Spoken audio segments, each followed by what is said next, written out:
주사기 재사용 문제로 C형 간염 집단 감염 사고가 이어지자 환자들의 불안감이 커지고 있습니다.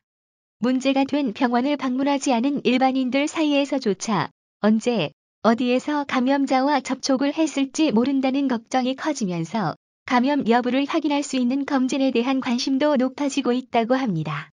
25일 의료계에 따르면 일부 전문가들 사이에서는 C형 간염 검사를 무분별하게 받을 필요는 없지만 국가 차원의 감염 예방을 강화하기 위해서는 국가 검진 사업에 C형 간염 검사를 포함해야 한다는 의견이 나옵니다. C형 간염에 감염된 사람은 항체를 갖게 되는데 이는 혈액 검사 등을 통해 확인이 가능하며 최근에는 잇몸을 훑어 감염 여부를 진단해주는 자가진단 키트도 개발된 상태입니다.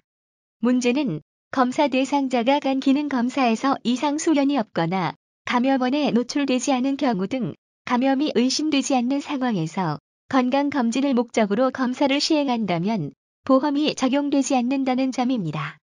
지난해 건강보험 적용 범위를 확대하는 C형 간염 항체 검사의 인정 기준이 개정됐지만 일반 검진은 포함하고 있지 않습니다. 안상훈 세브란스 병원 소화기내과 교수는 C형 간염은 초기에 증상이 없지만 방치했다가는 간암 위험을 높이는 등 위험한 질환이라며 검진을 통해 조기 발견을 해서 치료를 하도록 권장하고 있다고 말했습니다. 안 교수는 다만 일반적인 검진 정보에 건강보험 혜택을 적용하기는 힘들 것으로 보인다며 B형 간염 검진처럼 만 40세, 만 66세에서 생애 주기별 건강검진 검사를 받도록 지원해줘야 한다고 강조했습니다.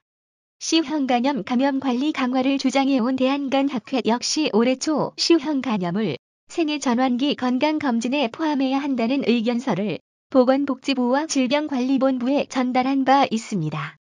특히 김형준 대한간학회 보험의사는 C형 간염은 비용이 고가지만 효과 있는 치료제가 나온 상태라며 검진을 통해 감염자를 치료하고 추가 감염을 차단하는 게 충분히 가능해진 상태라고 설명했습니다.